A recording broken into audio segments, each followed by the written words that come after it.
সুপ্রভাত বন্ধুরা, নম ৩৩ কোটি দেবদেবীভূ চ্যানেলে সবাইকে স্বাগত জানাই। আজ আমি লক্ষ্মীনারায়ণের কথোপকথন পাঠ করব, যা প্রতিদিন সকালে পাঠ বা শ্রবণে দূর হয় সকল আর্থিক বাধা, গৃহের লক্ষ্মীর আগমন ঘটে। লক্ষ্মীনারায়ণের কথোপকথন। একদিন লক্ষ্মী করে ধরি নারায়ণ, মলয় পর্বতে উভে করিল গমন। রত্নবেদী পর বসি লক্ষ্মীনারায়ণ, আনন্দেতে উভে করে কথোপকথন। বিনা করে সেই কালে ঋষি মহামুনি, হরি গুণ গান করি উপনীত তিনি। নারদে হেরিয়া হরি জিজ্ঞাসা করয়, অসময়ে কেন মুনি হইলে উদয়। ঋষি বলে নারায়ণ শুনো মোর কথা, মর্তলোকে গিয়াছিনু শুনো আমি তথা। দেখিলাম তথা যাহা শুনো দামোদর, কহিলে সে সব কথা হইবে বিস্তর। মর্তবাসী খাদ্যাভাব জীর্ণশীর্ণ দেহ, অন্নবস্ত্র অভাবেতে ত্যাজিতেছে দেহ। বলো নারায়ণ শুনি কি পাপের ফলে, হাহাকার করি সদা মর্তবাসী জলে। এত শুনি লক্ষ্মীপতি কন লক্ষ্মীপতি, মর্তবাসী দুঃখ পায় কহ কেন সতী। নারায়ণ বাক্য শুনি লক্ষ্মী দেবী কন, মর্তবাসী দুঃখ পায় শুনো নারায়ণ।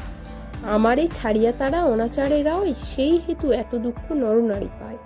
মতিগতি উভয়ের কুকর্মতে রত, দেবী যে ভক্তিহীন রয় অবিরত। এই সব নিজ দোষে তারা দুঃখ পায়, এত কষ্ট পায় তবু আমাকে না চাই। ইহা শুনি নারায়ণ কন লক্ষ্মী প্রতি, কিসে তুমি তুষ্ট হও কহ অবশ্যতি। নারায়ণ বাক্য শুনি লক্ষ্মী দেবী কয়, শুনো কিছু বলি আমি ওহে দয়াময়। যেবা নারী প্রতিবাক্য করয়ে পালন, তাহার আলোয়ে আমি করিব কমন। গুরুজনে যেবা নারী অতি যত্ন করে, সদাকাল রহি আমি তাহার আগারে। প্রাতকালে ছড়া আর সাঁঝে দেয় বাতি, সেই গৃহে মোর হয় সদাই বসতি।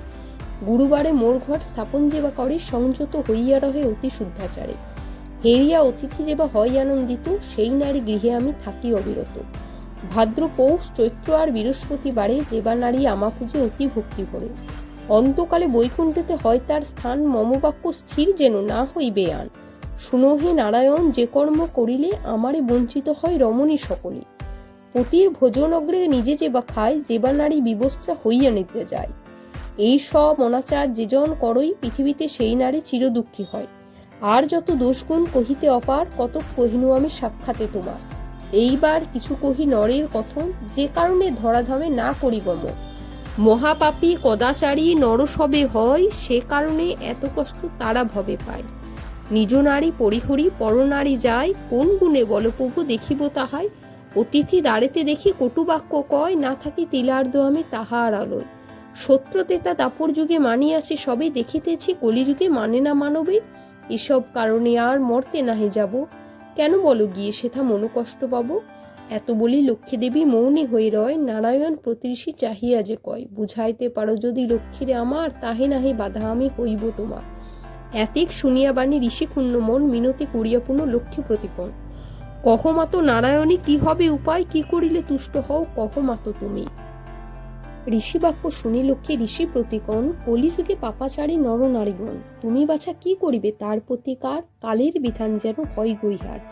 যদি কোনো নারী মোরে ভজনা করই, তার প্রতি মম দৃষ্টি পড়িবে নিশ্চয়। যাও ঋষি পৃথিবীতে করহ গমন, মর্তে গিয়া প্রচারহ আমার পূজন। আজ্ঞা পেয়ে ঋষি তাহে হন আনন্দিত, প্রণাম করিয়া মর্তে চলেন তরিত। সেই হতে লক্ষ্মী পূজা কলিযুগে হয়, মিলি সবে নরনারী লক্ষ্মীরে পুজো।